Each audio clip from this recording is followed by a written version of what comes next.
Today's interview was about a topic I'm extremely passionate about, men's and boys' issues, and my guest was George. He runs the Instagram account The Tin Men, which focuses exclusively on men's and boys' issues. And in our chat, we went over the problem of male suicide, the male loneliness epidemic, incels, what kinds of people are incels, misconceptions about incels, why boys are falling behind girls, and how the system in general is really failing men and boys. And we went over a lot more. If you know a guy in particular that is struggling, this is an episode I hope you share with them.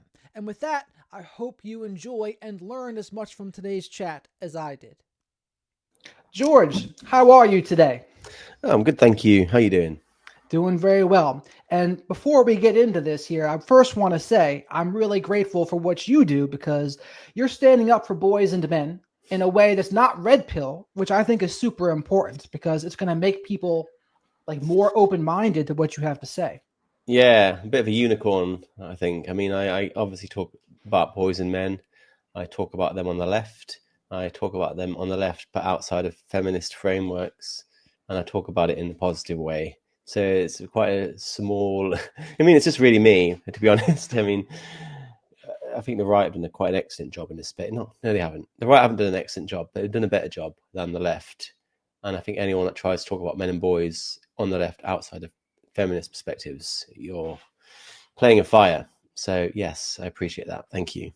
Oh, you're very welcome.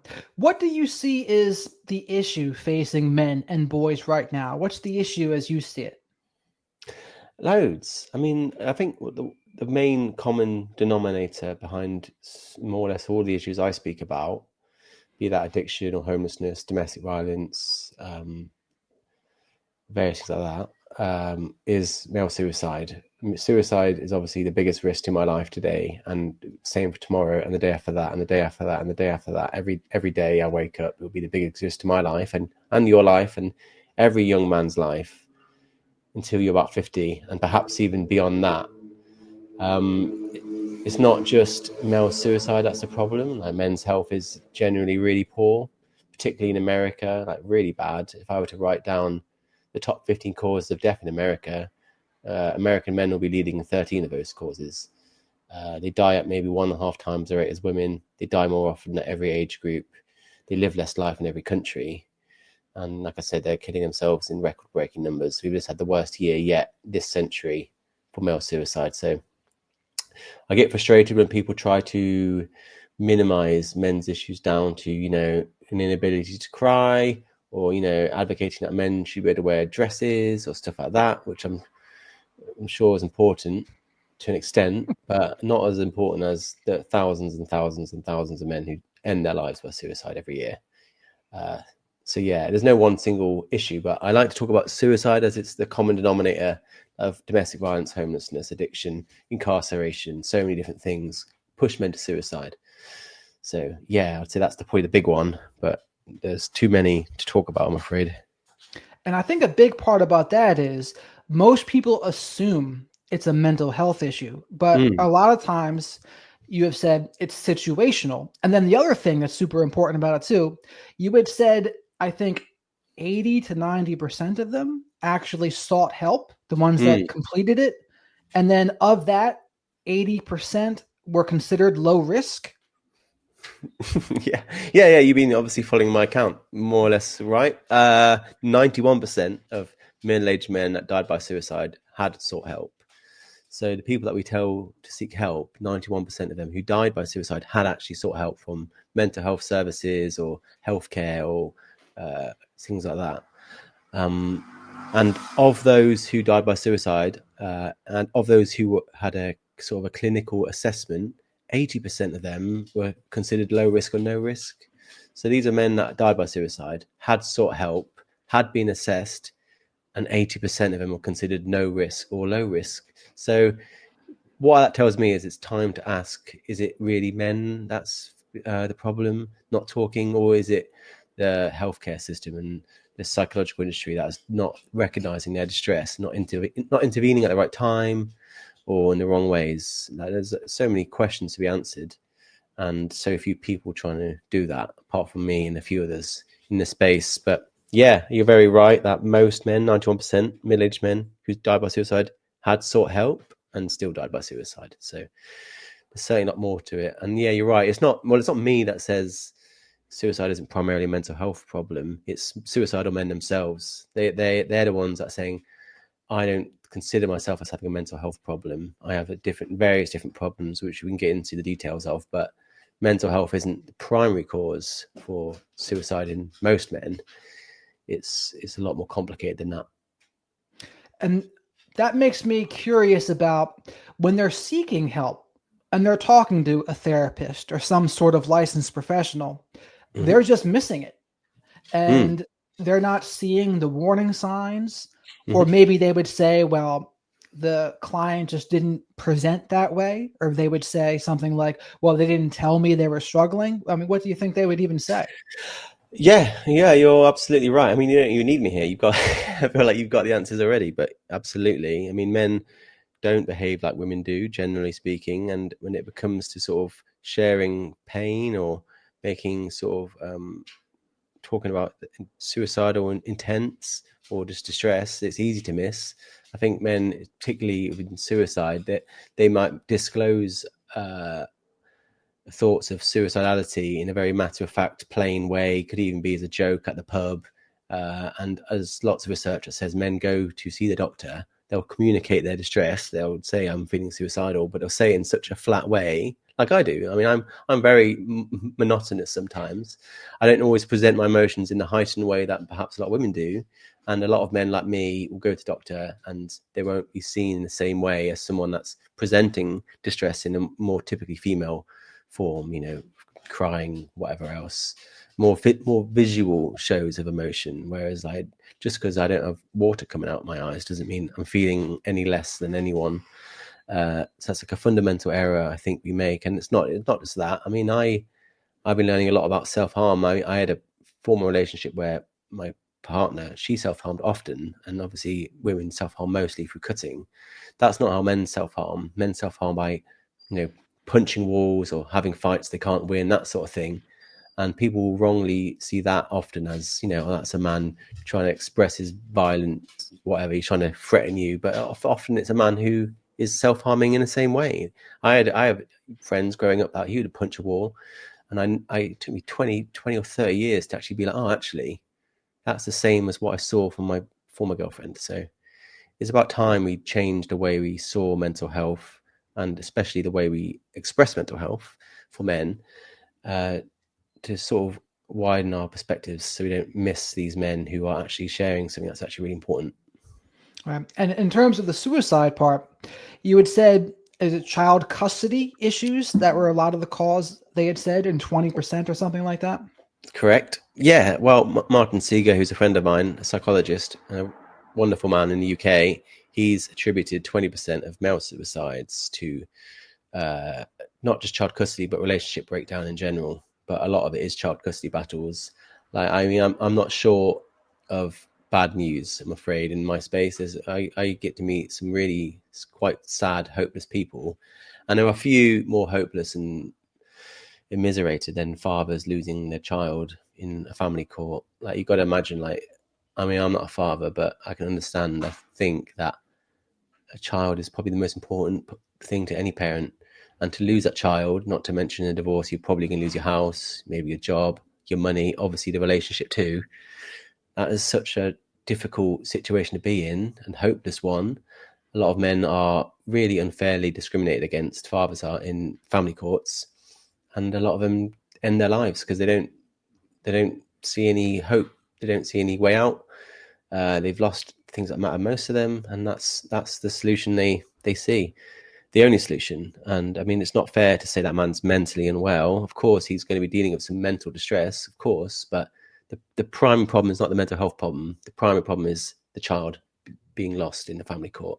So that's the danger of becoming infatuated with this idea of suicide being a mental health issue primarily, because there's just a lot we're missing, such as child custody battles. Yeah, a very important distinction. Mm. And what are your thoughts on men displaying their emotions? Because we're always hearing right now, men need to cry more, men need to talk more. What are your thoughts on that? I mean, it's not for me to decide how a man should or shouldn't express themselves. I mean, I'm more interested in does that man understand his own emotions himself? That's what I'm really interested in. That's what's really important. How he expresses it or doesn't express it is not as significant. It's is he aware of how he's feeling and can he understand his own emotions and is he able to process them in a way that's healthy to him? Like we do seem to get a bit carried away with men expressing themselves in traditionally feminine ways. And like I said, is that just because a man doesn't cry doesn't mean he feels anything less. Like there's a lot more to it than that. And that, again, that's just I think that's reflective of a very surface level and lazy, although often well intended effort to understand these issues. Where it's oh yeah, give us some tears and that'll be. It's like, well, they're not magic tears, are they? They're not gonna do anything. Like I mean, one of the issues that certainly causes a lot of suicide in men is like experiences of abuse and sexual abuse, especially as a child. Like a man who's in an abusive relationship in this country or America or anywhere really has very few places to go or call to help him.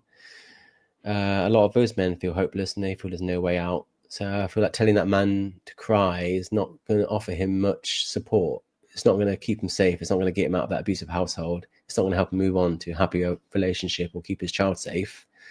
It's like crying, like at best, helps you deal with the problem.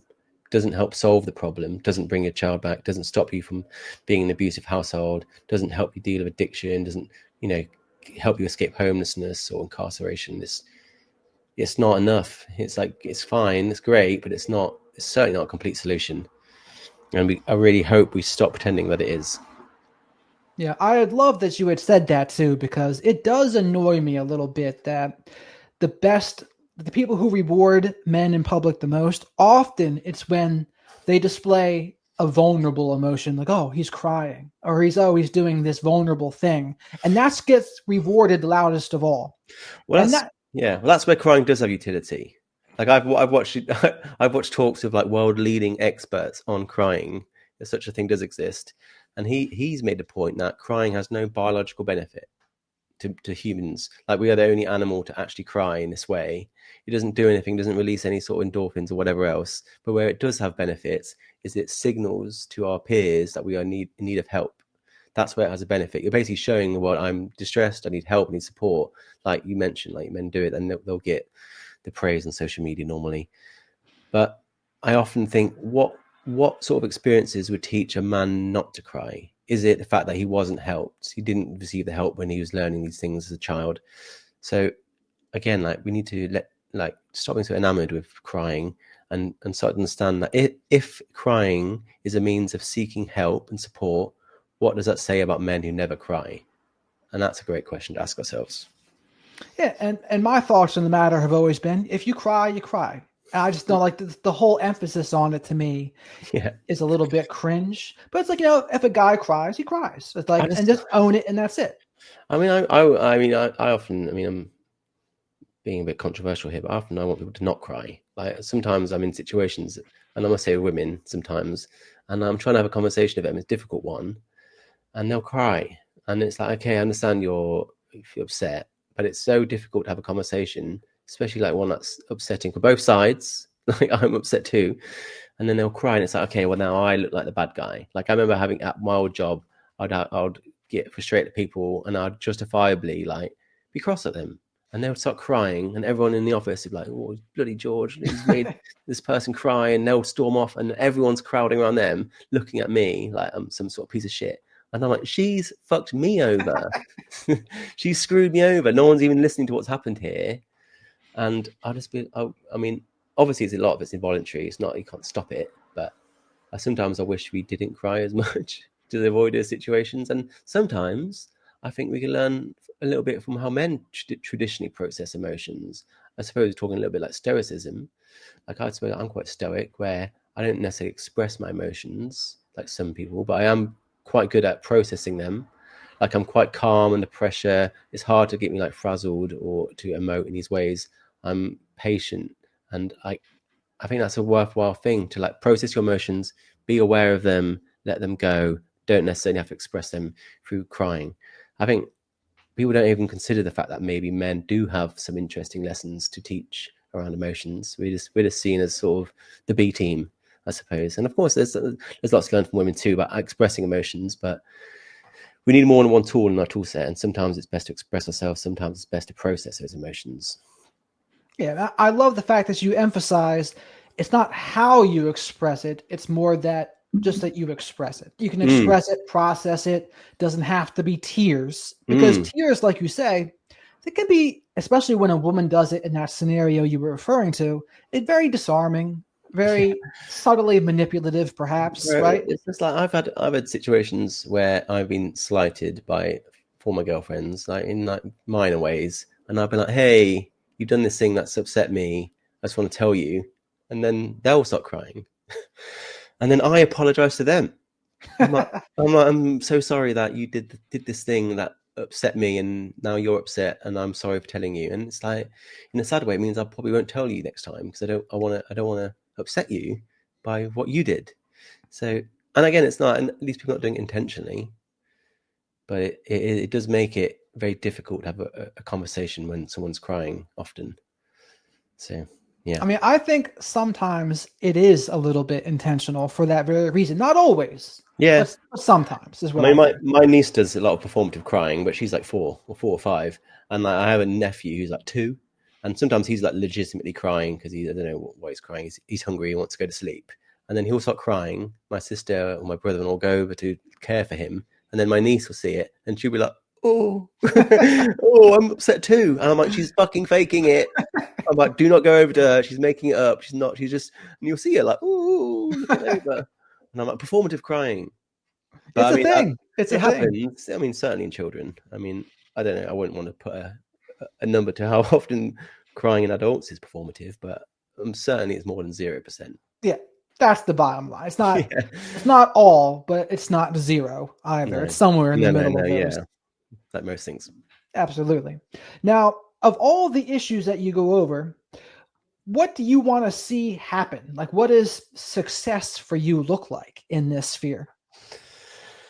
Um, just men living longer, healthier, happier lives. And like, I keep going back to suicide, but the sad thing about suicide is that that is very much the top of the iceberg. Is like just the suicide. I mean, beneath that is an even larger contingent of men who haven't considered or taken their life or attempted suicide that are still living in misery, but they've just not taken their life. And that's like, they're important too. I feel like we miss them because they're sitting beneath the surface. Like, it's impossible to ignore suicide because there's a dead person here and it's tragic.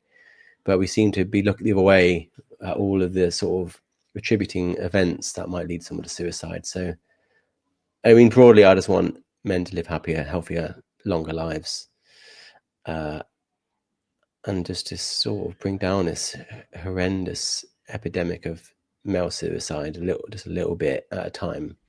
And it's just not. It makes me so sad that people choose to end their life over what's all around them, and like, it just reminds me about their life must be even worse than death. And I was like, that just is horrendous, and anything anyone can do to make that a little bit better is worthy cause of dedicating their time to, of course. And I mean, I'm someone who's had those thoughts in the past before, and it's someone that, you lose hope, right? You don't see any ways out, and it just feels like there's nowhere else to go.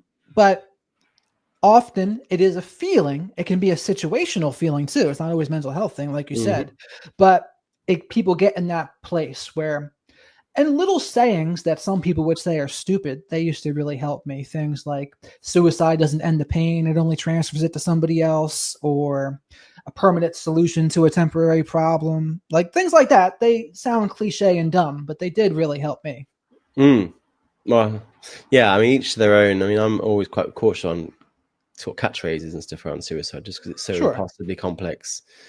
I mean, there are no easy answers to this phenomenon. Sad on social media seem to think they are the ones that know why so many men die by suicide. Often something on being toxic. But if you actually spend time talking to people who are suicidal, particularly bereaved families who've lost someone, they often have no idea why that man ended his own life. That's what's so sad about it. Often they don't even know. So it's like you've got a family or a mother or a partner, whoever else, no idea why the man in their life who they loved ended his life, like no idea. And yet some arsehole on social media is like, oh, I know why. And it's because he's toxic. And it's like, who are you people that are doing that? Like, you don't know anything. And this is not a place for you to try and win social currency. But I'm glad you found comfort in some platitudes. I would hope there'd be more meaningful support out there for men like you, like actual funded medical interventions and therapeutic care and support groups, especially. But you got to take what you're given, I suppose. And I'm all for whatever's going to help people, right? If those platitudes help, they help. But if they don't help other people, I totally get that too. They got to find what works for them, is what I would hope. And where does the incel phenomenon come in? Because it's one of my pet peeves that it's even being used as an insult the way it is. But Yeah, they're probably higher at risk for suicide, correct? yeah. I mean, some of the most at risk, probably the most at risk group, I'd say, like studies on incels by a friend of mine, William Costello, who's the only researcher still to actually work with incels directly, rather than just just making assumptions. He found that 20% of incels considered suicide every day for the past 2 weeks, every day, and that's 1 in 5, 20%. And to put that into perspective, I think he said about 5% of the general population considers suicide once a year. So 5% of the general population once a year, 20% of incels every day. So horrendous levels of mental health and loneliness and isolation. Obviously, very apprehensive around seeking medical support at all. Often ostracized. Often not on the right. Often centre left. Normally an incel of color, more as an overrepresentation of people of color within incel communities. So this idea of it being right-wing white men is not accurate, and in fact it's the opposite. And probably most importantly is a massive, about 30-fold overrepresentation of autism, neurodivergency within incels. And that makes a lot of sense when you consider these are often young men who are sort of a bit socially awkward, feel ostracized, spend more time online, easily radicalized. These are all things that are shared by those with autism. So I find it deeply misunderstood, and often intentionally so. I mean, again, only quoting Williams' work, but he insists that it's not a counter-terrorism threat. It's not, counter-terrorism measures are not what you need to be reaching for. We need to be reaching for mental health interventions. Like, it's not about terrorism. It's about helping these men and boys. That the more and more we talk about it, and the more and more Netflix series and whatever else come out to talk about them, I just feel like you're making it actually worse now, because you're just pushing them further away. You're just fear mongering, misunderstanding the situation, vilifying them, and you're actually pushing them further into the furthest recesses of the online world. And then obviously fundamentally misunderstanding it. It's, like I said, it's a mental health crisis, not a terrorist threat. And it's sad. I mean, I feel so sad for them, and that it's crazy the amount of hypocrisy from people that I know, people that are like staunch feminists who are hating slut shaming, for example. They're like, a woman's value shouldn't be based on the amount of sex she has, and I agree. I'm all with you there. And then the next thing, they'll call someone an incel, normally me. And I'm like, what are you on about? You just said a person's value isn't based on sex. So you're literally, by calling me an incel, you're perpetuating the exact same value system, but in reverse, that slut shaming does. Like, it doesn't have that. My value is not decided by how much sex I'm not having, in the same way that a woman's value isn't decided by how much sex she is having. And I was like, how are you unable to see that? And it's not a slur to be bandied around by sassy feminists on social media. It's a serious problem that requires serious conversations. And I think most people are just not grown up enough to be part of it.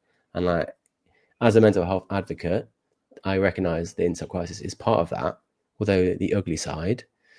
And I was like, mental health is ugly often. It's not all like nice sort of social media friendly stuff to talk about with, a guy crying over some film where a dog dies. It's like, it's sad, depressing, scary, dark. And part of that is incels, perhaps no more so. And if you're not willing to talk about incels in a grown up way, then you are not actually a mental health advocate at all, in my view. I agree with that. I think there's a lot of double standards. It's like people talk about body shaming against women, and then those same women will say small dick energy, blah, blah, blah. So it's just another example of the double standards. But Mhm. to me, incel it really is only an involuntary celibate, but it's Mm. been transformed into this. No, this is a misogynistic hate group ideology. And I think what they really mean, though, is maybe more black pilled. Like, that's to me, when they use it in that context, black pill is more appropriate Mm. than using incel. But incel, they're just trying to use it as a slur. And I hear therapists say this. Lots of women say this, and men too, for that matter. I know. I see Andrew Tate getting called an incel, and I'm like, of all the horrible things we can say about Andrew Tate, he is not an incel. In fact, he's quite opposite. He's like very extremely sexually promiscuous. There's lots of very concerning allegations of sexual violence. Like, he is not he's the opposite. He's the people that incels hate. He's a Chad. Is what you'd call him. And people just don't understand it. And it's not a slur. It's a self-identifying term for a certain collection of normally young men. And it is more than just being involuntary celibate. It's something that people call themselves as part of a community. And there is obviously a misogyny problem there as well. Like, there is significant levels of misogyny. Like, I've been on the incel websites. I've never seen such explicit misogyny or racism in my entire life. I was literally shocked. But at the same time, I don't think it's primarily best viewed through the lens of misogyny. Like I said, it's primarily about mental health support. It's just a complete mess, and we don't know really. Like, all we seem to do is make Netflix series about them and use it as an insult, and like very little research has been done, apart from William, of course. How big were those communities of people that were self-identified incels? I mean, top of my head, I think it's about 50 to 200,000. It's quite large. I mean, it's difficult to know. They're notoriously hard to talk to because they're extremely apprehensive and distrusting of the media or anyone in the public. But I do think the most important thing to remember is that the vast majority of incels are not a danger to anyone other than themselves. That's where we should be talking. That's what we need to be viewing them as victims in their own right. Like, some of them are horrible people, but the vast majority are not. The vast majority deserve and need compassion, need support, and we shouldn't just be using it as an insult, because it's like you're just distracting people from what it actually is. You're just sort of muddying the water in many ways, and it's one of those things we just gotten really badly wrong, and we've only probably made it worse, I think.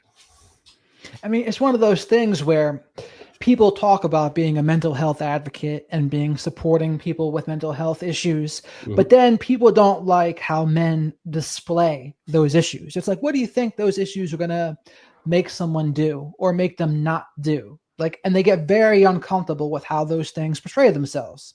And sometimes, like, especially if someone's on the spectrum, I think they're like 30% of incels could be on the spectrum. Is that the number? Yeah. And I think, well, 30% of incels would be referred to have an autism test. Like, we don't know if they're on the spectrum or not, but they've been tested, and had that been done in a medical environment, they'd then be put forward to be tested for autism. And of those tests, 80% of them are found to be positive. So, I mean, conservatively, let's say 25% of incels probably have autism, compared to like maybe 1 to 2% of the general population. So it's like a massive overrepresentation, and it makes total sense. And then the frustrating thing is that when people talk about incels, especially incels of color, suddenly people are a lot more compassionate about it. Like, oh, here's some young men of color. They're lonely. They're depressed. They're dealing with all these issues. Maybe he's got autism. Oh, this is something we should talk about. But it's only when you swap in the white bit, especially the right wing, then suddenly it's like, oh no, we hate that. And it's like, William has talked about that himself. Like, he goes to conferences and he was talking about the representation of minorities within the incel community. Everyone's on board with it. Everyone cares. And then suddenly the white bit comes out, and then I'm sure you know what happens next. I mean, at the broadest of terms, people get called an incel just for disagreeing with a woman sometimes online. If you like disagree with a woman and give her pushback on a point, there will be some people that call you an incel for that. There'll be some people that call you an incel for just pointing out a double standard, like, oh, you're saying people shouldn't shame women's bodies, but then you're going to say small dick energy. Oh, you must be an incel. And like, it's just the go-to thing to shut somebody down and shame them. and then they Mm. weaponize the term. And yeah, it's also you're basically incentivizing men to go and have sex with women. That's what you're saying. And that's so dangerous. That's what we used to call toxic masculinity. And yeah, it's now being espoused by the so-called guardians of morality. And it's like there's nothing good about using incel as a generic slur. You're incentivizing men to go and have sex with women. You're perpetuating a value system which slut shaming is predicated upon. You're distracting people from what incels actually are, and you're just pissing everyone off. So it needs to be used by grown-ups in a grown-up way, and sadly, it just is not.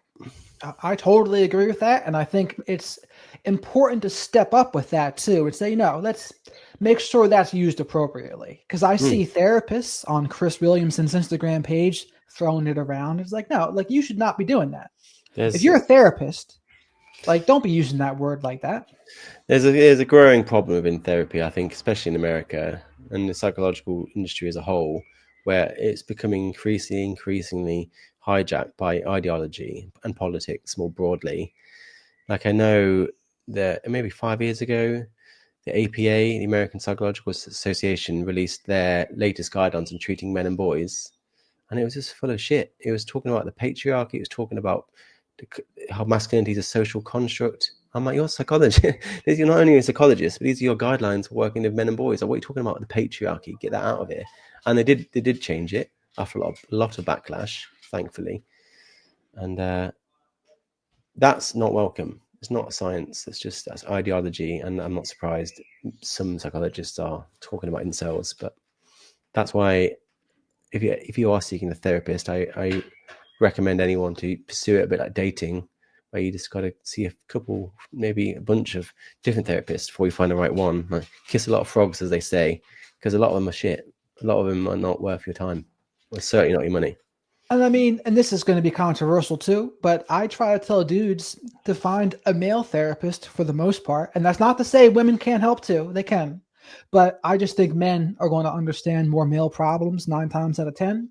Mm, And granted, there's a shortage of male therapists too, right? That's massive. probably so that becomes an issue. Yeah, I get loads of people contacting me that are studying psychology at university, and they'll be in a class of like 30 or more, and it's the only guy. He's like, I am the only guy in my whole class, and it's a massive problem. Like, I think it's like 20% of therapists are men, and when you can, I do think, yeah, I mean, a lot of men, not all men, would probably prefer to have a man or feel more seen or understood by a man, just because I think men typically understand men quite well, and women the same for women, and that's fine, but I think we've got to add those two together. Like, so many men are not seeking help or are seeking help and it's not working. And like we talked about, 91% of men who died by suicide did seek help. And then we've got to connect that to the fact that there are so few male therapists.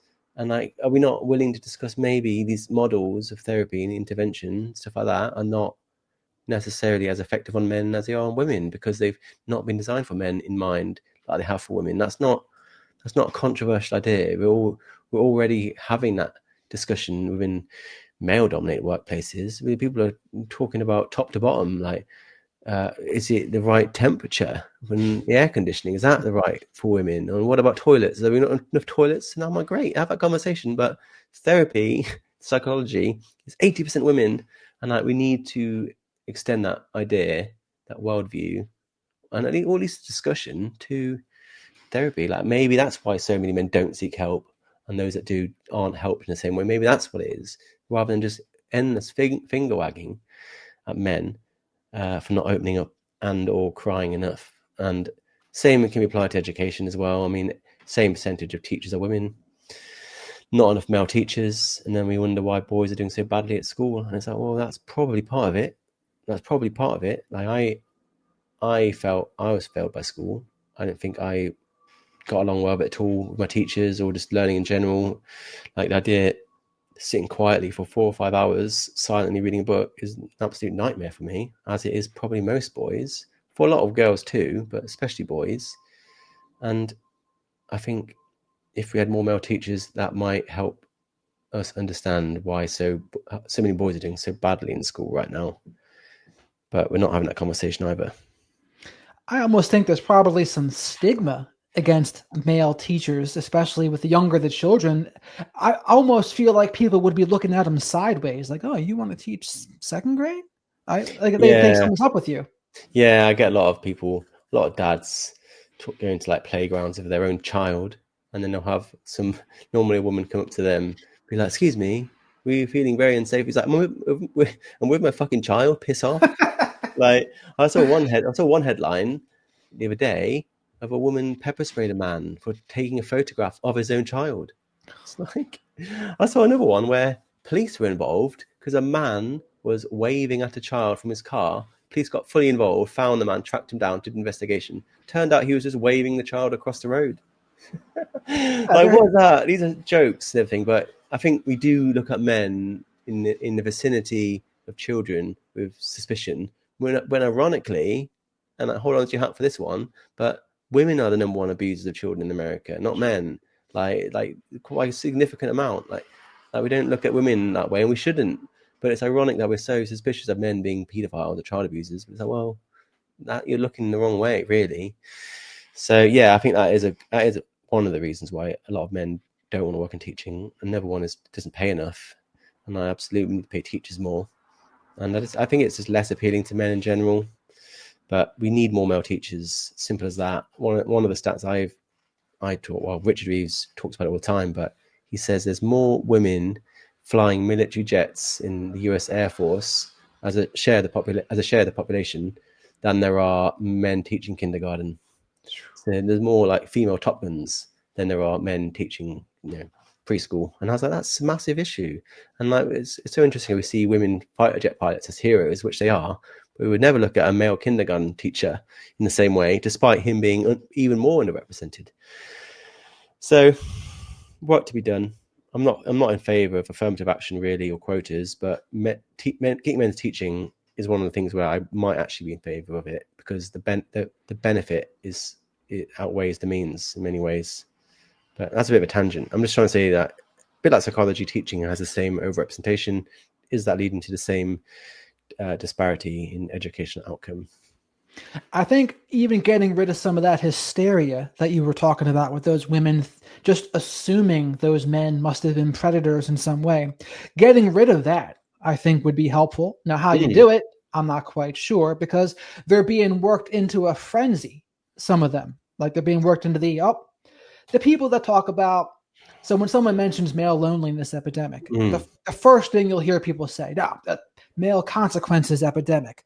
Men have mm. been raping and pillaging women for thousands of years. This is just your consequences. And they want to blame the men of today for past men's transgressions. It's like, Yeah, why? What are you doing that for? I know. Well, people just love to see men as some sort of monolithic blob, right? In which case we can be blamed for literally everything wrong for everyone for all of time. And it's like I don't times I have these conversations, and then I'm like, look how far behind boys are in education, and they're like, yeah, well, men have been ahead for 1,000 years. How old do you think I am? Like, I'm like 30. I'm in my 30s. Boys been behind my entire life. Let's be clear on that. I'm not 1,000 years old. I've not started any wars. I've not, invaded anywhere. I've not killed anyone. I'm not done any sort of sexual. I've not done anything wrong. It's not fair to blame me for the actions of someone else, especially when that person's tiny minority, the wider group. I don't do that for women, and I wouldn't, and I shouldn't. But when it comes to men, it's like we seem to blame them as a class, and women seem to be victimized as a class. And like I've had women being like, "Well, you're not the one being killed and stuffed into bloody suitcases," and I'm like, well, "You've not been killed either." And I just don't appreciate these conversations. I don't think they're well intended. I don't think they lead us anywhere. They only lead us further apart, and it's simply just not right to blame men for the actions of a tiny minority. And that obviously goes both ways. Like people endlessly talking about how many billionaires are men. 80% or 90% probably of billionaires are men. True, but then what percentage of men are billionaires? Like tiny percentage, like 0.0001%. And if that's 10 times more than women, that just means women are 0.0001%. It's not. We're talking about tiny little percentage of the population. Whilst, like I said, every boy in education is falling behind, like massive systemic issues impacting men and boys. We're obsessed with arguing a tiny percentage of billionaires or murderers or whatever else. I mean, the stats aren't perfect on it, but I think about 0.2% of men in America are arrested every year for a violent crime. 0.2%. Like some might argue, most men don't get arrested, so that's times up by 10. That's 2% still, and it's like that's not even close to being a majority. That's a tiny percentage of men. Those are serious crimes and serious issues to be taken seriously. And I don't think you're going to get men on board with those solutions if you keep literally accusing them of being rapists themselves. The vast majority of men are not rapists, far from it. The vast majority of men are wonderful, kind, thoughtful beings, just like the vast majority of women. That's not controversial. I'm sure some people will find that controversial. And the starting point of assuming men are just inherent predators is just not going to take you anywhere. Certainly not going to bring men on board. And I'm sure it'll piss off a lot of women as well. So again, it's time to grow up a little bit, I think, and have a serious conversation. Yeah, I mean, I think what happens to people on the left and many women and some men too is they confuse a very small percentage of men for all men's experience and all men's actions. So they look at the past actions of men and they'll think, oh, this is all of the men of the past. But it's like, no, no, no. That was a very small percentage of men at the top, but that's not everyone's experience. Most men's experience was very similar to your experience, actually. If you're, and this is why I always say, people's income level has way more to do with what you have in common with somebody than race, your gender, fill in the blank. It's like if you're a black woman, you don't have as much in common with Oprah as Oprah does with Bill Gates. Yeah. Like she's a black woman, Oprah, but what does she have in common with you? If you're just like a middle class person, not much. Well, I mean, the one thing we agree on is that the big divide is the class divide. It's not my gender or my race. The thing that privileges me the most are three things, I'd say. The things are my class. I'm middle class. That's a massive privilege. The second thing I'd say is being born in the UK or any Western country, massive privilege as well. And probably most of all, being born today, not 100 years ago or 1,000 years ago. Like we are all privileged by being born here and in mostly like the developed world. And we're middle class. And then like no one ever talks about the class divide. Like I think the life expectancy gap in the UK between someone of lower working class versus someone of upper middle class is about 20 years. Like that's crazy. You're not going to find that anywhere else. Not between any race or sex or anything like that. No one talks about it. It's just not sexy, and we really should. I think it's super important, and I think those other issues are really just distractions to distract people from the class issue. I think that the wealthy elites, that's the one thing they do not want other people uniting with. They do not want you uniting in that way. Yeah, so they'll break you up into your color, to your gender, LGBTQ, anything but class. Yeah, I know. I am a little bit tin hat around that one. I mean, I'm not into my conspiracy theories, but it does make a lot of sense. If you were part of that ruling, extremely powerful social class, the 1%, like, you're going to want to be like, well, shit, we're outnumbered 99 to 1 here, guys. Let's start dividing them by arbitrary things. This person's gay, this person's black, this person's whatever else. And it's like, that is what you do. And even if that's not what they're doing, that's what's happened. And like you said, like, I like to think that instead of dividing ourselves on arbitrary lines, we should be seeing ourselves divided by time. Like the group that we're in is not male, white, sexual, straight, gay, whatever. It's today. We're all born today. We're all on the same team. We're all on the same side. We're all working together. And the objective is to make the world a little bit better than it was for the previous team, those who came before us, so the next team can do better again. That's where that's the team I want to be on. I don't want to be on the white team or the male team or the straight team or whatever else. I want to be on the 2025 team, in which everyone's involved, and we're all just trying to do our best, looking beyond these ridiculous arbitrary divides, like you said, they mean nothing, and being like, we're actually way more similar, and we actually have common goals, and let's concentrate on those and our similarities more than our differences. And you would think that would be more of a popular message, but somehow it's not. Somehow it just doesn't get communicated that way. And then Democrats in my country, they'll be confused as to, oh, how does Trump win? How does Trump win? In no small part because of men, right? What happened? So the Democrats' messaging with men, not very good. Didn't exist.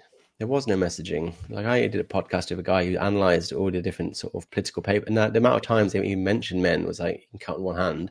But the amount of times they mentioned women and girls is like enormous. And like Kamala Harris fucked it up, like big time. I remember there's that famous podcast she was on, and then they were like, "Oh, we want to ask you, is there any way in which the government legislate against men's bodies?" Obviously talking about abortion. And then Kamala was like, no. I'm like, every single American man at 18 has to sign his body away to the government as part of the military draft. That is a government legislating over a man's body, not a woman's body in that case, a man's body. Like, how dare you sit in this country whose freedom was won off the deaths of those men in so many wars, who've been dragged out of their homes, sent to war to die against their will, and then you laugh smugly on a podcast and like basically disrespect their memory. Like, fuck you. Like, fuck off. Like, I mean, I would have voted for her, but I would have held my nose big time. But how can she be so surprised? Like, Wow. and then to accuse us of being sexist. Like, I've read the papers. I think about 90% or 95% of Americans more than happy to have a woman president, more than happy. And that was like 10 years ago they ran that poll. So that's probably more or less 100%. Nothing to do with your sex or your race. It was down to your policies and your arrogance. Yeah, I mean, and you don't hear about the selective service stuff very much. That gets swept under the rug. But notice, in the way you framed that too, they're more than happy to talk about the male oppressors of the past. Well, what about all the males that had to go die in wars of the past? If you're going to bring back the past men, why not talk about those men too? Like the ones that had to die for their countries. Yeah. Whether they wanted to or not, like, yeah, they don't. Where is their choice? I mean, I generally like to sit people down at this point and be like, look, let's say I have a time machine. We're going to go back 200 years. You can either be a woman or a man. You can either be a woman, in which case you have to basically raise and educate all your children, half of which will die before they're 4. Everything. There were no white goods. There's no refrigerators, no microwaves, no nothing. You have to cook and clean everything by hand. You obviously not got a vote. Horrendous life. Horrendous. Like childbirth alone, like the amount of women that must have died in those times. Horrendous life. Or option B, you can be her husband, in which case you get dragged off to a mine, stuffed into a lift, sent down whatever below earth to work dozen hours a day for nothing. Like, you're probably going to die as well. Or, go to a war, or you can toll a field to work in a factory. Like, that's a horrendous life as well. Like, I'm not sure which one of those lives is worse. I think I'd struggle to pick one. But the point I'm making is that they're both shit. They're both men and women, vast majority throughout history, had it really, really hard. And we should be grateful that we can even have these conversations. We are all privileged that we didn't live in those times, because it's horrendous for both. It's only a tiny percentage of men and women who had it good. It's not about women versus men. It's about the tiny percent of the ultra powerful men and women, and everyone else believes. It's been like that forever. It's not men versus women. And like, people just don't understand history. Like, so many times in this country, oh, well, men could vote. And it's like, no, they couldn't. No, they could not. Like, the vast majority of men also could not vote. And it was when women won the vote that men also won the vote. Like, the majority of men also couldn't vote until 100 years ago. Like, that's been erased from history. Because they had to be a landowner, right? Yeah. And before that, it wasn't. Before that, it was like literally like 1%, like the aristocracy more or less, and no one else could vote. And it was only through fighting in the war, World War I in the UK at least, that men got their right to vote, basically to acknowledge the sacrifices they made in the trenches. They're like, you've laid down your lives and your millions for this country. You should have the vote. And then they give women a vote too, which, fair enough. But don't stop painting this asymmetrical, reformist view of history. That's just simply not true. And it's just not. And it's just disrespectful as well to the men who died, so we can even have these conversations. I think gratitude is very important, especially in this day and age. But gratitude's a dirty word to some people now, because they'll think, you're saying gratitude, you're trying to dismiss my experiences. You're telling me to forget about my whatever woes I have going on if you're telling me to be grateful. Or they'll say it feels like gaslighting. But I think it is important to be grateful, though. Like, many of us are not nearly as poor off as our ancestors were, going to the mines or dying in childbirth or whatever it was, right? Yeah. I mean, even today, though, I saw a video on Twitter earlier, and it was of a Russian conscript and he was just basically sat in a field, head in hands. He'd given up. There was a Ukrainian drone just hovering over him, watching him, and he just basically accepted his death. He was just like, I get this is enough. I've had enough. I can't do this. Nothing happened to him. I don't. God knows what had happened to him. But there are men now that are literally being dragged out of their homes and off streets in Eastern Europe, bundled into the unmarked van, given a handful of bullets, get a gun, sent off to fight another man who's come from the exact same situation. Like those Russian men often didn't have a choice either. Neither did the Ukrainian. And like that's horrendous. If that was happening to women, it would be this like you wouldn't hear the end of it, and like rightly so. But it's like, how could you say men are privileged when now there are men laying down their lives against their will, like literally being. There's videos you see on Ukraine. Like, God knows what's happening in Russia. I'm sure it's even worse. But like just literally men on the street, they just get tapped on the shoulder, bag put over their head, chucked into the back of a van. Like they've got their children, wives there. It's just like, and they may never see him again. And where does that factor into the conversation of systemic sexism and oppression? What's Kamala got to say about that when the government have never legislated over a man's body? And I mean, God, millions of American men have died. I mean, recently in Vietnam, I think maybe 17,000 conscripts died in American. Maybe what about them? Like we have relatives alive today. That's not even that long ago, 50 years. So we just seem to forget about that.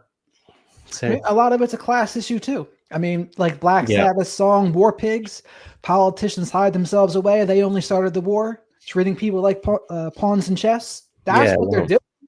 possible not to And be. And Donald Trump of his bone spurs, I suppose, got to be named. He, how many times did he dodge the draft?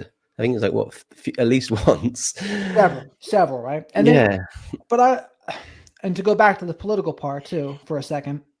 And I mean, you ever heard the song Kate Bush's "Running Up That Hill"? That what she had made that song about was just Mm, that if men and women could switch places, they could realize that neither one of them have as good as the other might think, and they would be mm, able to understand each other's problems a little more. And I think that's mm. true. Men have problems, women have problems. They're different problems, but they're both still problems. Yeah. Right? The crazy thing, that's just such a mundane thing to say. Of course, that's true. But people will be outraged by hearing you say that.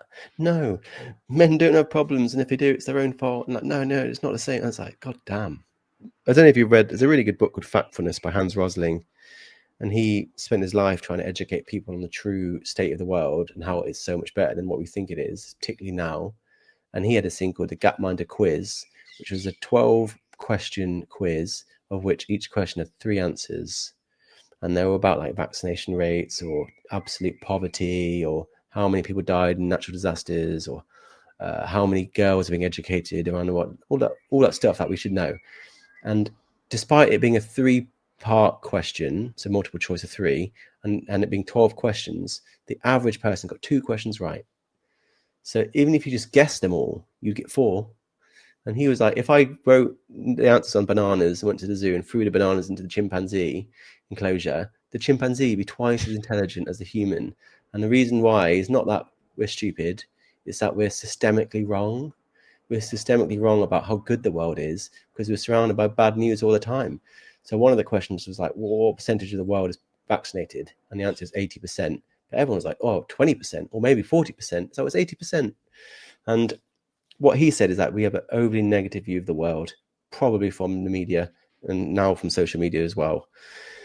And like he just really wanted to encourage people to have a little bit more gratitude and be thankful that you live in the most peaceful, prosperous, safest, happiest time in the existence of the world. Like, it's not perfect. Of course, it's not perfect, but it's getting better, and it's a lot better than it was. That's for sure.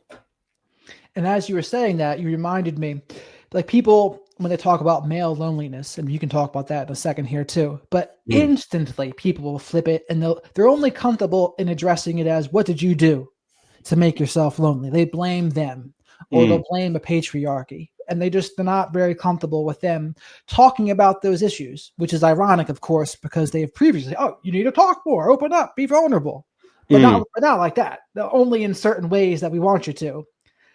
And there's some women, what they really mean it is the guy that I'm super into, I want him to be opening up more. The rest of you guys I don't really care about as well. But the guy I'm into, yes, Yeah, you I want to. but only open up about certain things, not the really traumatic past you've experienced. Like no one wants a guy ugly crying into their pillow about something that happens to them, and no one don't want that. They want a guy that can like watch a nice film about a dog dies and then like a single tear rolls down their cheek, and that's it. Like that's not again, it's like a idealized view of mental health that does exist, but it's not the full picture. But I think, yeah, people's again, like just like incels, the most fragile, narcissistic, narrow-minded, childish people seem to become embroiled in a conversation of male loneliness, thinking there's some sort of authority. And the fact is, yeah, men are those significant levels of loneliness. Male loneliness is probably the single biggest factor contributing to male suicide. So we're talking about the biggest risk to my life and the biggest contributing factor to that risk. Significant problem. I'm not sure if there's a bigger problem we can really be talking about right now. And yeah, it's used as the butt of jokes. And it's right, yeah. Often women do have to pick up the burden. The fallout from how we failed men is often picked up by women, normally partners. And that's important. But then people talk about this thing called man keeping. Have you heard about man keeping? This idea that women pay the biggest price for male loneliness. The burden is paid by women, not men, because they're the ones that have to deal with the suicidal, depressed, lonely men. Like, what are you talking about? That reminds me of another almost president in America, Hillary Clinton, and she said the same about men in war. She said women women are the number one. Women pay the primary price of war because it's their husbands, brothers, and sons being killed. I'm like, what? Are you fucking stupid? Said that twice. They Said that shoot like themselves in the Ukraine. foot.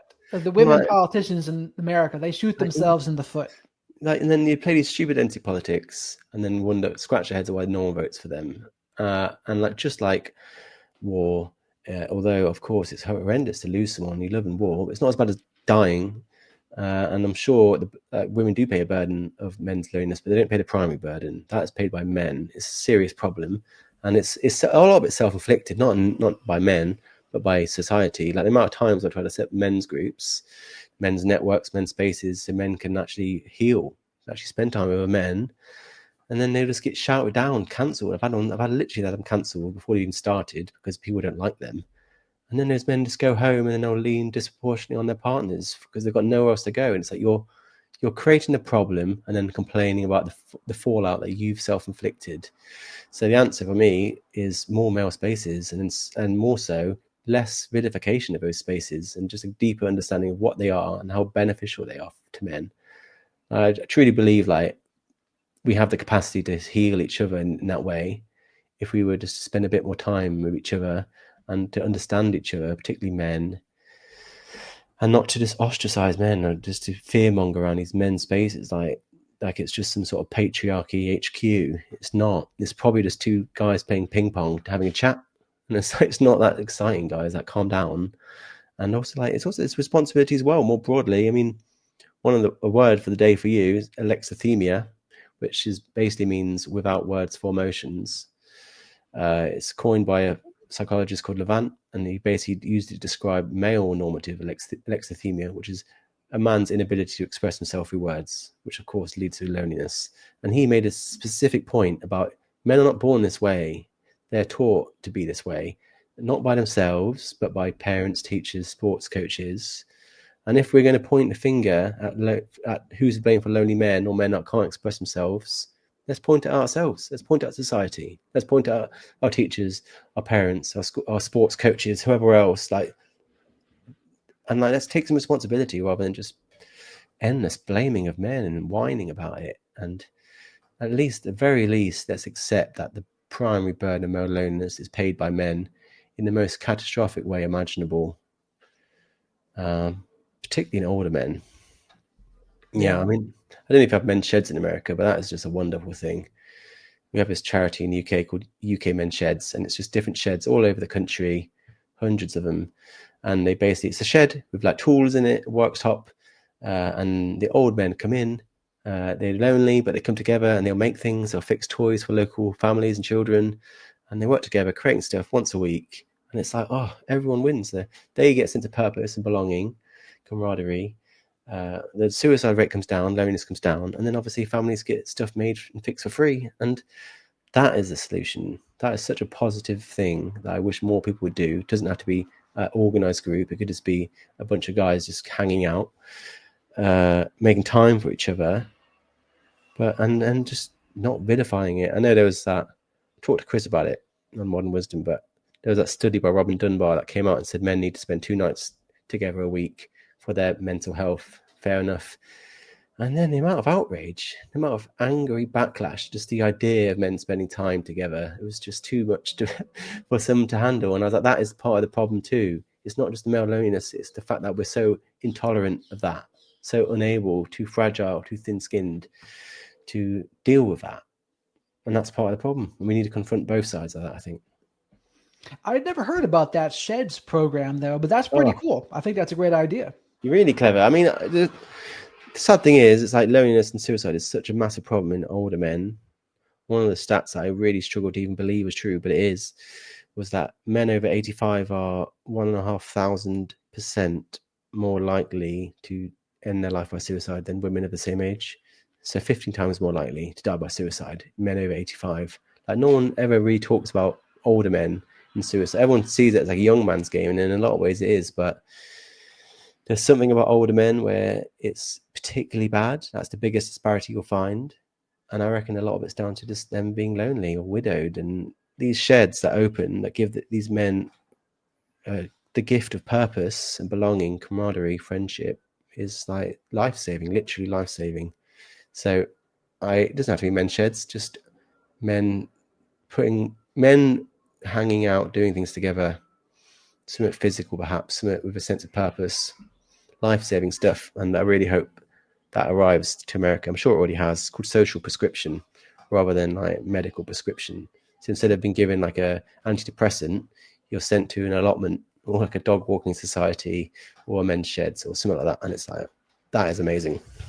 I mean, where does this demonization of male spaces come from? Because there's absolutely a lot of it, and people, I think some people only see it through how it impacts them. So women get upset about it because they're really only seeing it how could this impact me? And they don't.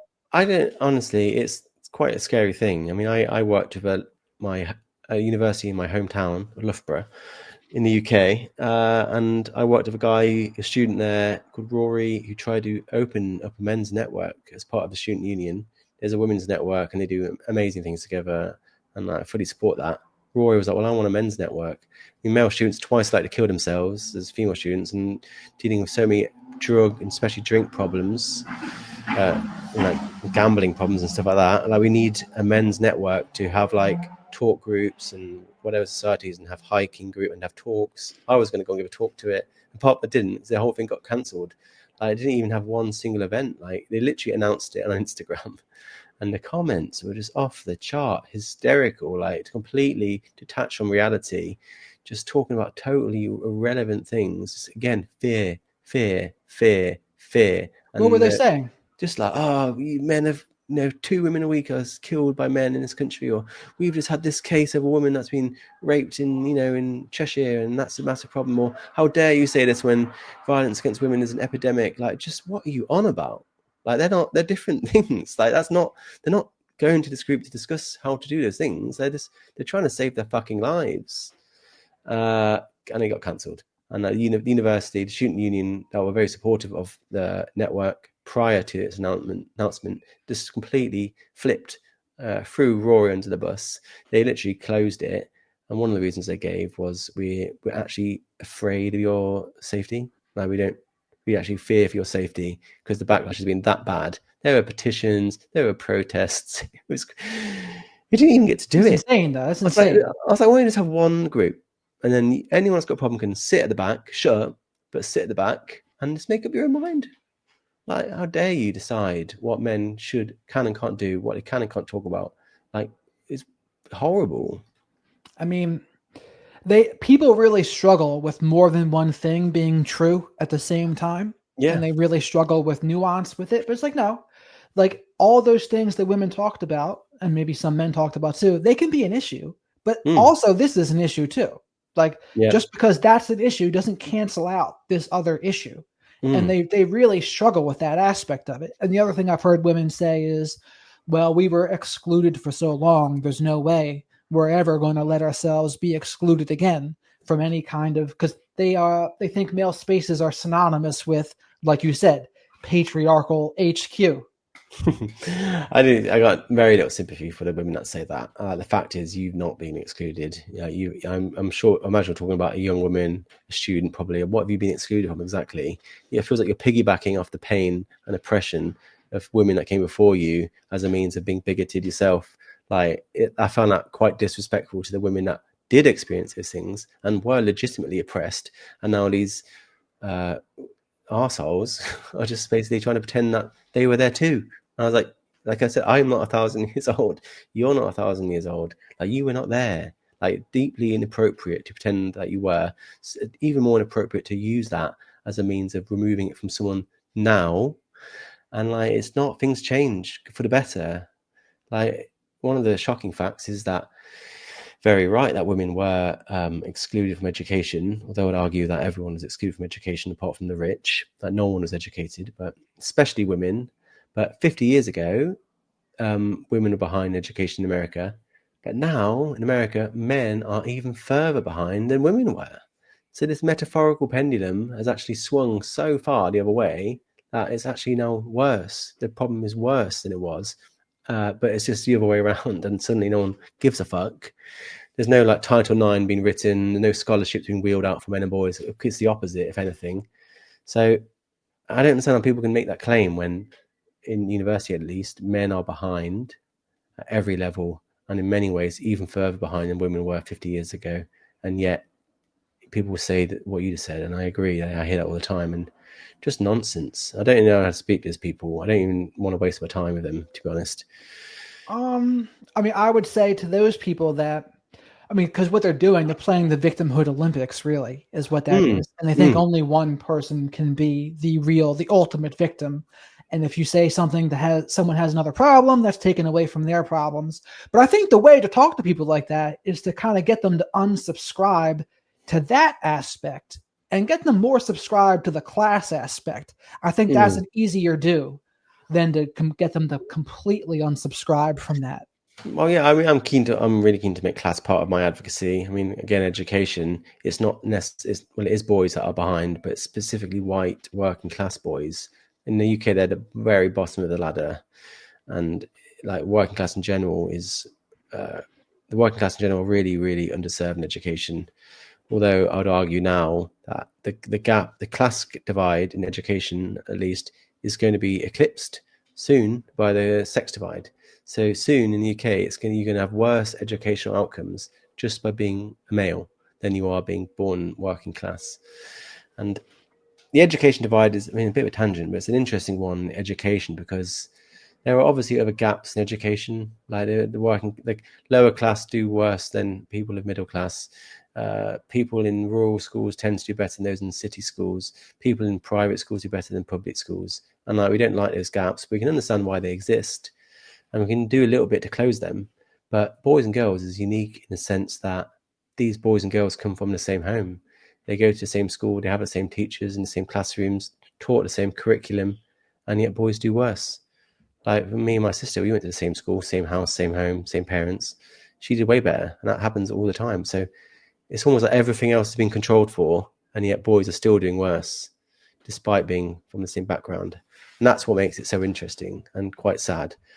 And again, that totally misunderstood. But yeah, class is the big divide in education. I would say the sex divide is more or less the same now in the UK, but it's the class divide is still the ultimate supervillain that we need to be slaying Right. rather And than I think, arguing. I mean, sometimes boys, they just learn differently, I think, too. And men can process things differently. And there's nothing wrong with that. I think people might think it's inherently wrong if you don't learn and express your emotions the same exact way a woman would. Hmm. And it's like, that's just not true. Like they're just different. I believe this is controversial. Men and women are different, and there's similarities. I think there's masculine and feminine in both men and women, but Mm-hmm. generally, like, men are going to learn a little differently, and they're probably going to express and emote a little differently. And there's nothing wrong with that, though. Yeah, but the thing is that doesn't make sense as a catchphrase or a slogan at all. Yeah, I agree. I mean, men and women are generally speaking, different. That isn't entirely socialized part of that's biological. The distributions overlap heavily, which means that there are women that are like men and men that are like women, but generally speaking, not the same. I mean, that's the boring slogan. That is the absolute truth. People don't want to buy into it. People want to become entrenched in their political beliefs, and they want one single thing to believe, and they want to defeat the other side at any cost. Right. I know we keep talking about like it's everything's always a bit of both. It's somewhere in the middle, and that is the reality. 99% of things, and people are not willing to engage in that sort of nuanced, detailed discussion. They just want team A or team B or team blue or team red, and they'd rather follow politics like a sports team, which it Yeah. obviously isn't. I know your friend Chris, he's interviewed Dr. Robert Glover. I've spoken to him too on here. But in his book, No More Mr. Nice Guy, one of the things he talks about is how back in the day, boys used to have much more interaction with older men, like uncles, their fathers, they working out in the fields or fill in the Mm. blank with wherever else.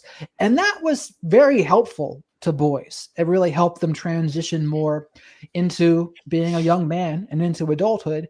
I think that's fairly missing now outside of sports, probably. That's like almost it for Mm. some people, right? But for a lot of guys, they're not getting that. Yeah, I mean, well, 1 in 4 boys growing up without any father at home, so it's more than some. I mean, we're talking millions, and everything. So much antisocial behaviour comes from that. Those boys that they're overrepresented in violent crime, homelessness, addiction, suicide, loneliness. Like it's quite clear that there was a significant link between boys without fathers or without father figures, and obviously that's compounded by the lack of male teachers, which we talked about, and then outcomes which we don't like, and no one wants to talk about that. The gangs know that though. Like I live in London, obviously we have a gang problem. The gangs know perfectly well who to target. They know boys without fathers at home are prime like candidates to be recruited because those boys are just looking for a family. Anyway, they're looking for a sense of belonging. They're looking for a sense of purpose. They're looking for a sense of leadership. If it's not coming from a dad, it will probably come from a gang.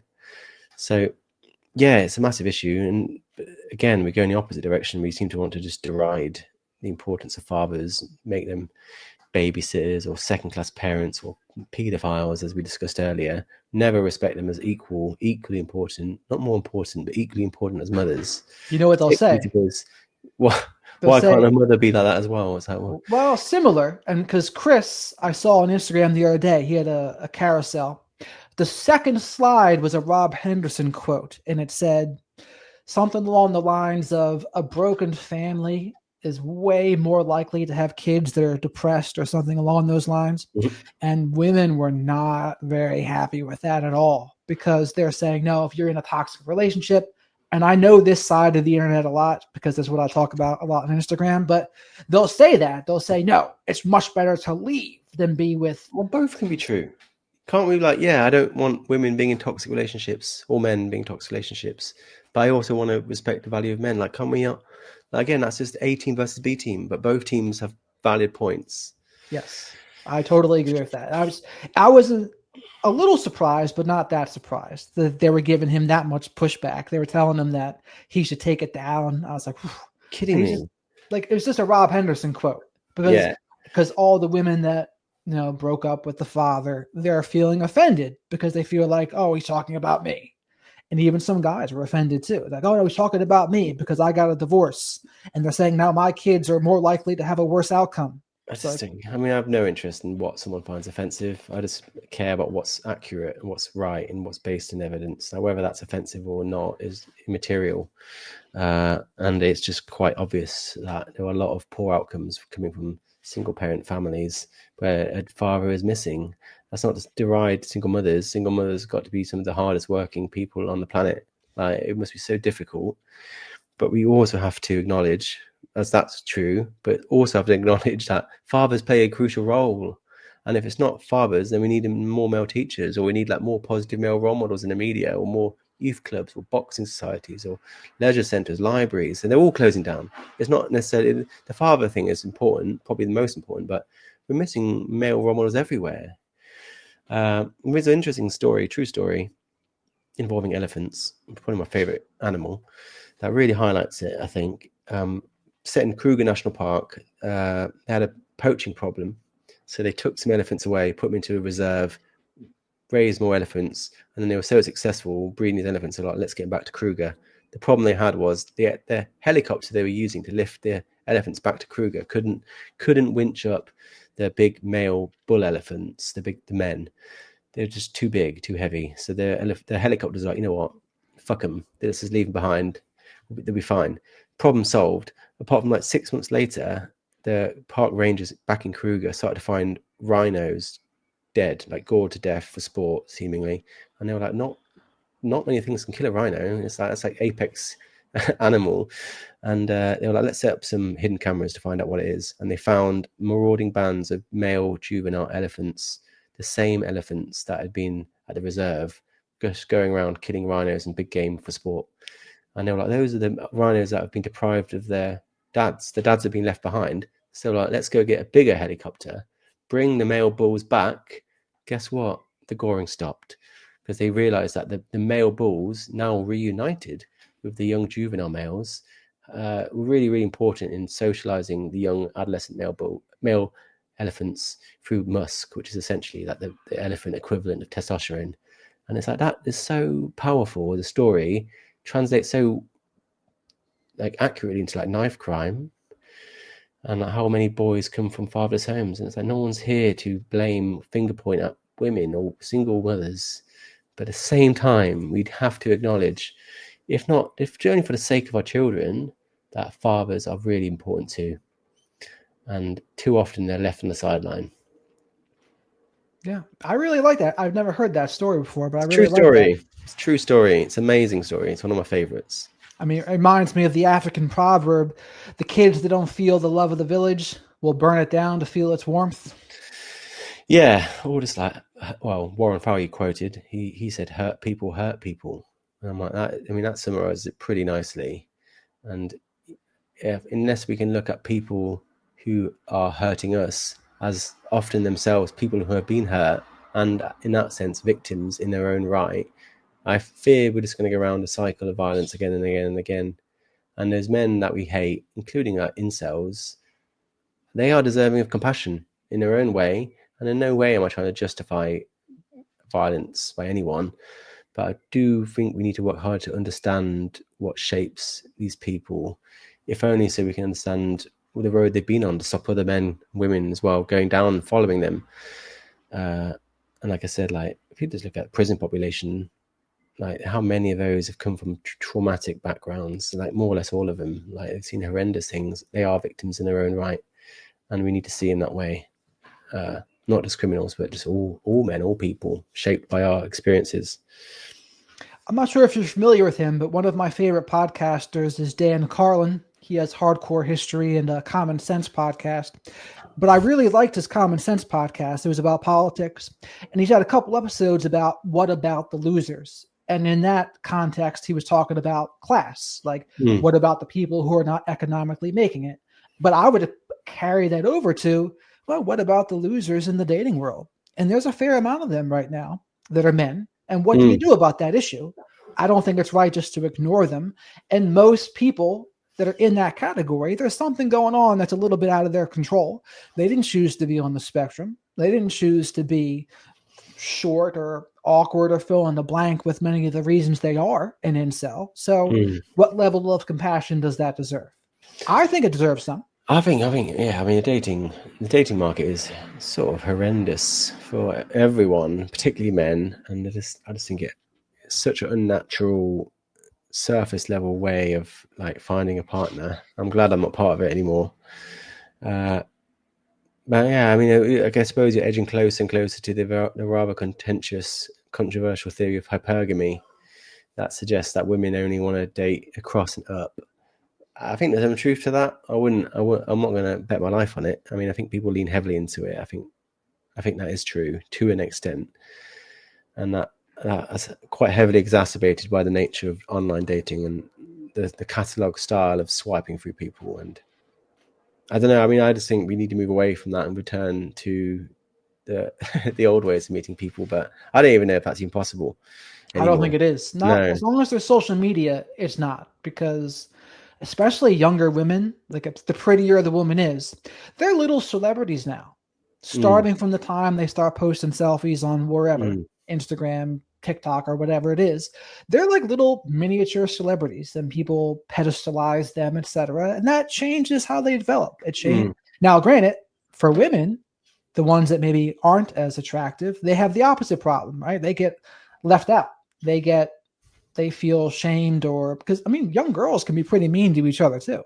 Yeah. So there's a lot of stuff going on there that I don't know what the solution is, but that's what I wanted to ask you. If someone really cares about men's issues, what do they do from here? Where should they be putting in some footwork? Follow me on Instagram, I suppose. I think it was joking aside, education to be had. I mean, you mentioned Warren Farrell's book, excellent. Richard Reeves deserves a shout out to Boys and Men. There's not enough literature, but there is some. But more broadly, I will quote Chris Williamson again, who seems to be a mutual friend, but he gave us advice on a podcast, and he said, if you think about someone, text him. Like if you think about your friend Paul or Dan or Susie, whoever else, just text them. Doesn't have to be anything particular. Oh, hey Susie, I was talking about on a podcast and your name came up and I thought I'd send you a text and see how you're doing. That's like something that's very simple and something I will be doing. And we can start. We can start now. I mean, like that's where it goes back to the social prescription stuff, where there's stuff we can do now. We're just being more present in each other's lives, reaching out to people, being a listening ear, trying to, and then obviously actually listening, not asking men to talk and then only wanting them to speak along a certain narrow set of things.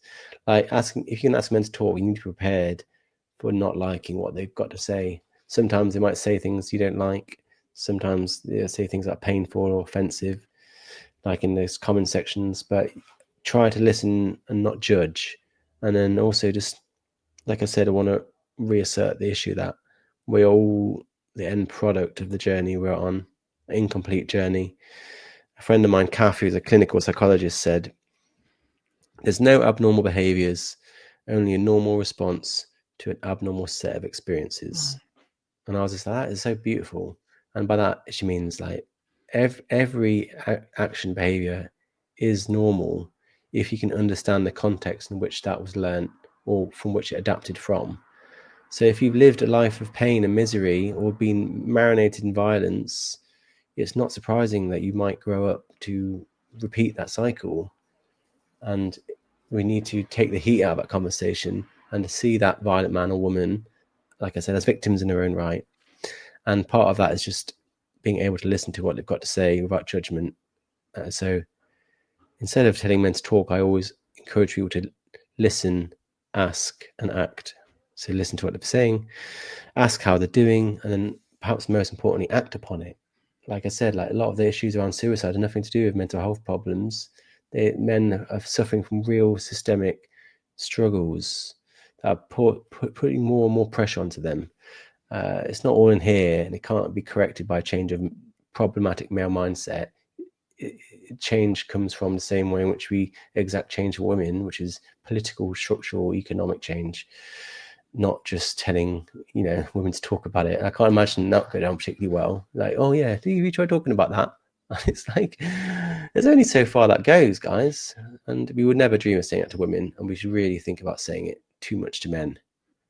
So yeah, I think that's a great way to put it too, because I remember back during the Columbine shootings in the 90s, people were blaming that on Marilyn Manson. And I think Michael Moore did a documentary with him, and he had said to Marilyn, like, what would you have said to those kids? And Marilyn said something pretty smart, and this might be misattributed, but he had said, I wouldn't have said anything. I would have listened to what they had to say. And I was like, yeah, that's exactly right. That's exactly the thing to do. And I guess the last thing I want to ask you, say someone's a single mother of a son. Who would you say is a good role model / someone for them to be looking up to online?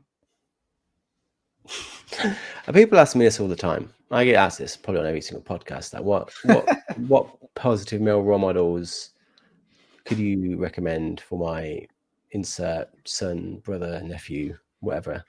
And when people ask me that, I can't really give you a film recommendation, because I don't think that's what boys need. I don't think they need like a Hollywood star, Arnold Schwarzenegger type man, although he is a good role model. I think they're looking for, like I said, fathers. They're looking for more male teachers. They're looking for more male therapists. They're looking for, sports coaches. They're not looking for like some, film recommendation or something like that. So I can't give you one, unfortunately. I would rather spend this time like reasserting the importance of normal men, normal good men in the lives of everyone, but particularly young boys. Again, I was straying back into the whole vilifying single parents, but I do think there's something special about dads in the lives of boys. It doesn't have to be a dad, just a positive male role model, so like a male teacher or stuff like that as well. But yeah, that's the role model I want to see. I don't want to see any more Hollywood stars trying to assert themselves as positive role models to boys because they often get it wrong. So yeah, that's the answer I'll give you. I think that's a great answer. Any other closing thoughts you have for us? No, no. No, I don't think so. I think I've given you and your audience enough to think about for the time being. We'll have to cover the rest on the part 2. Yeah. But hopefully it's been interesting and informative, and I'm sure a lot of it's been difficult to hear. And I hope those who are still listening, I respect you for sticking around and lying down on the bed of nails and understanding that politics isn't always about looking good. It's also about doing good. And a lot of these issues is where we do the good, but don't look good. It doesn't look good at all to do these things. I recognize that better than anyone. But you will do good. They are important issues. You might even save lives. So, yeah, just thank you for having me and people listening. George, thank you so much for coming on the show. I really appreciate it. Pleasure. Thank you for having me.